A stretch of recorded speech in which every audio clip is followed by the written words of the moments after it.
Halo, selamat siang rekan Trader Forex. Apa kabar kalian hari ini? Semoga kalian semua sehat ya. Balik lagi ke channel saya Private Forex Indonesia. Pada kesempatan hari ini kita akan kembali membuat analisa dan strategi kali ini di pair BTC USDT ya, atau Bitcoin versus US Dollar Tether ya.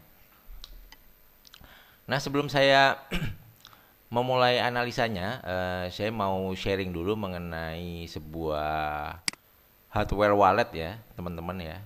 Ini dari desain wallet ya, ini dari Korea Selatan produk ini.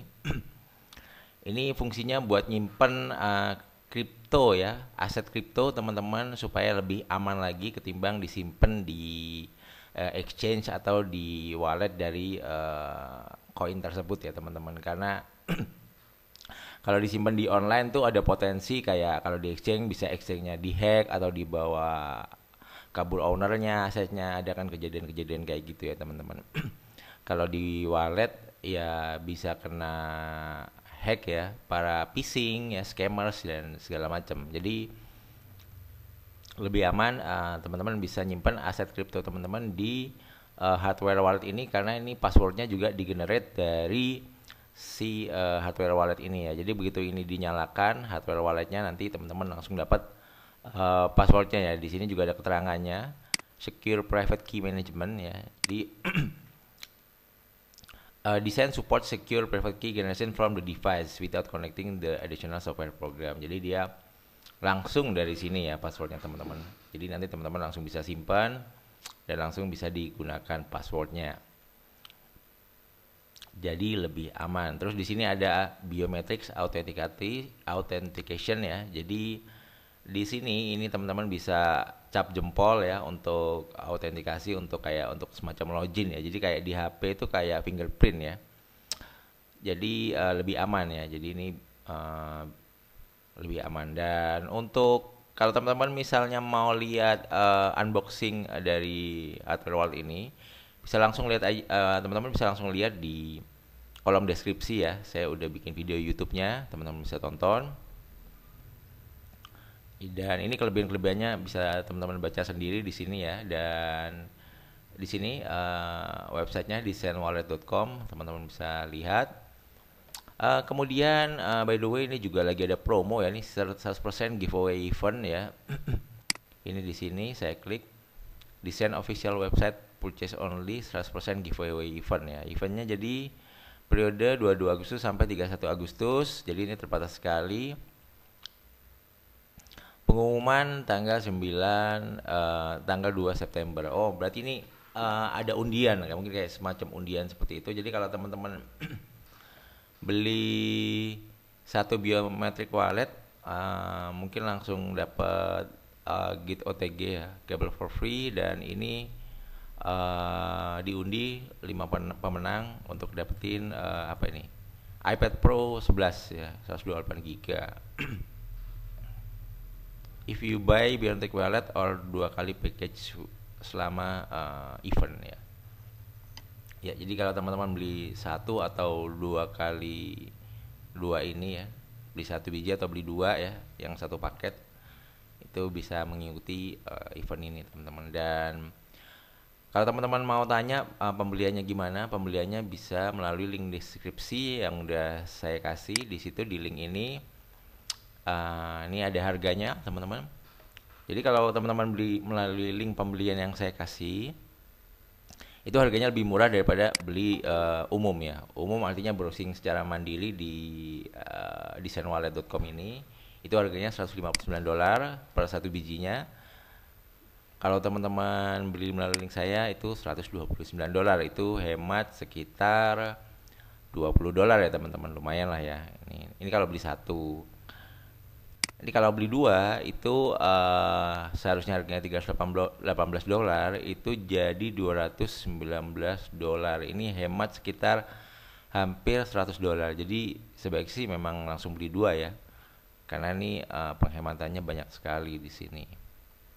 Untuk pengiriman nanti bisa pakai DHL teman-teman, karena saya pakai itu ya, dikirimnya pakai DHL dari Korea Selatan langsung. Teman-teman bisa langsung lihat video unboxingnya juga di kolom deskripsi ya, nanti juga kelihatan unboxingnya ya, itu masih paketan dari DHL. Nah ini jadi kalau menurut saya sih segera tunggu apa lagi. Jadi teman-teman langsung saja beli ininya apa namanya hardware wallet ini kalau teman-teman membutuhkannya ya untuk menyimpan cryptocurrency agar lebih aman dan terkendali teman-teman. Itu ya. Nah ini dia desain wallet ya.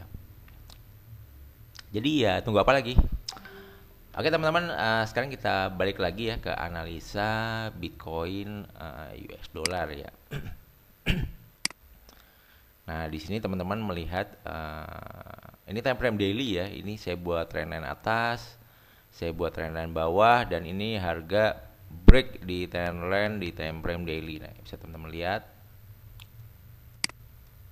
breakout ya, bukan break. Jadi pertama break, ini satu candle breakout, ini retest, turun lagi, retest, turun lagi, nyoba kayak retest, ini turun ke sini dan ini belum break ke bawah ini lagi ya. Jadi di sini ada support ya teman-teman ya, di sini persis support 20.700 ini belum di breakout ya teman-teman. Jadi harga masih bertahan bermain di atasnya dan sementara dia buat support baru di sini ya di 20.790 ya. Ya, ini support sementara karena jadi gini, jadi pertama dia turun ya. Harga turun. Ini candle hari apa? Besoknya. Ini buat support sementara dan ini hari besoknya lagi ya. Jadi ini udah fix jadi titik terendah ya. 3 candle ini. Di antara 3 candle ini titik paling rendah dan ya itu belum break. Ini sempat turun tapi belum bisa break lagi, teman-teman. Oleh karena itu, karena ini sudah menjadi support, maka ini trend lainnya sebetulnya bisa digeser ya. Bentar ya. Nah, ini seperti ini. Nah, ya.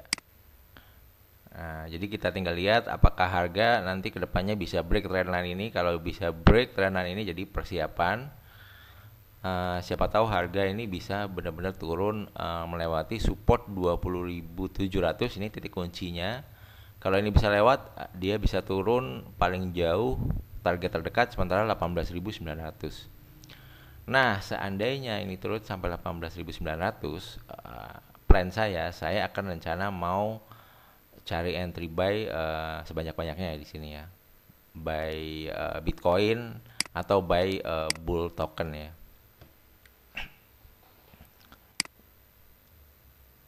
Nah, karena menurut saya ini targetnya sih masih jauh ya, bisa sampai 28.000 ya untuk kenaikannya nih sampai sini nih.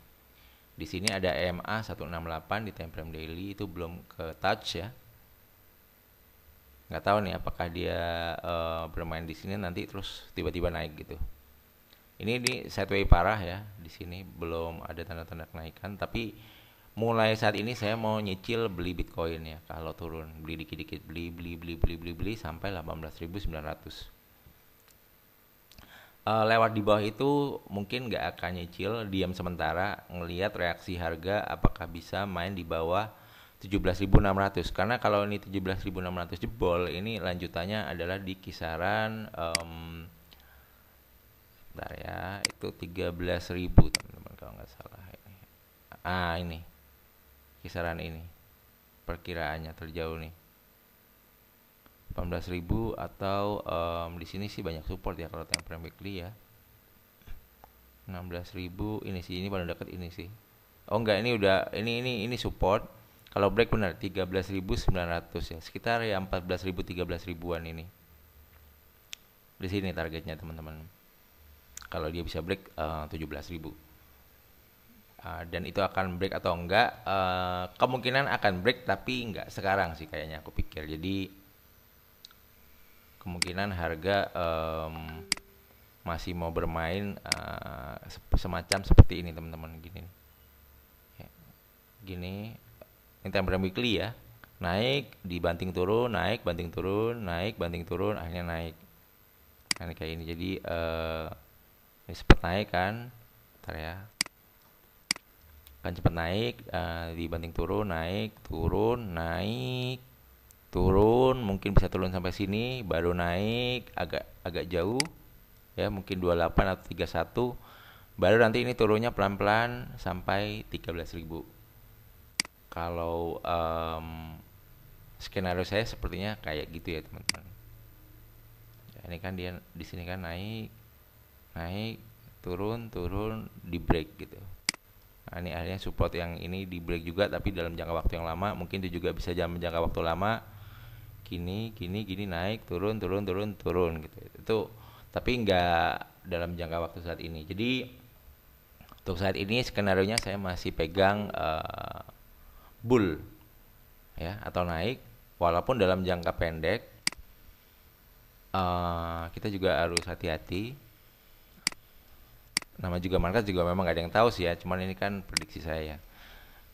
Kalau jangka pendek kemungkinan mungkin bisa turun dulu sampai 18.900 atau bahkan retest di dekat 17.600, ini baru naik yang cukup signifikan teman-teman. Jadi di sini tuh masih zona akumulasi ya. Jadi sebelum naik kan ada namanya zona akumulasi. Jadi di sini tuh akumulasi baru naik kayak gimana ya? Kayak gini nih. Kan akumulasi lama kan harga di sini. Di sini lama, di reject akhirnya naik. Gitu.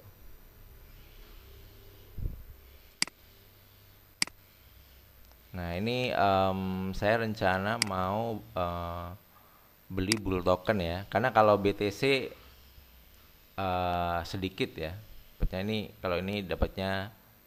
kalau ini kan 3 kali BTC ya. Bull itu artinya kalau BTC naik 1%, token bull dia bisa naik 3% gitu ya. Kalau BTC naik 2%, jadi bull naik 6%. Secara teoritis kayak gitu, jadinya otomatis hasil yang kita dapetin bisa lebih banyak ya, karena persentasenya dikali 3 ya. Nah, ini sekarang harganya masih di 136-an. Saya bakalan nyicil dari sekarang ya teman-teman. Sebentar lagi saya akan beli token ini bull ya. Mumpung ini murah. Maksudnya murah itu gini. Kemarin kan sempat naik sampai ini ya. Kemarin saya udah beli token bull, tapi udah saya take profit ya, karena itu resisten. Nah, ini. Nah, kemarin kan di 21.800 udah saya TP, ini turun, saya mau nyicil lagi ya. Karena sepertinya harga kelihatan sideways bolak-balik di sini dulu. Saya mau nyicil, nanti siapa tahu kalau naik ya bisa di TP, tapi kalau diturun ya terus dollar cost averaging ya. Tentunya untuk DCA ya gunakan strategi money management kalian masing-masing ya teman-teman ya. Seperti itu. Kalau saya modal ada sekitar biasanya sih, misalnya modal $10.000 gitu ya. Saya DCA-nya beli per $200 gitu, $200 gitu. Atau $100 lah. Kira-kira kayak gitu. Terus jangan terlalu pendek juga belinya. Mungkin bisa dilompat-lompat, misalnya 21.400, misalnya $12, nanti beli lagi $12 kalau BTC turun ke misalnya per $400 ya. Turun 400 beli lagi $12, terus 400 beli lagi $12, turun 400 beli lagi $200 gitu. Oke teman-teman, mungkin gitu dulu aja ya untuk sharing analisa dan strategi di BTC USDT. Saya masih cenderung bullish, walaupun dalam jangka pendek masih ada kemungkinan untuk bearish dulu ya. Jadi semoga membantu buat teman-teman yang trading di cryptocurrency, terutama di Bitcoin atau juga di bull bear token ya teman-teman. Oke, makasih udah nonton. Yang terakhir jangan lupa untuk like, comment, dan subscribe. Sampai jumpa di video yang lain. See you, bye guys. Thank you.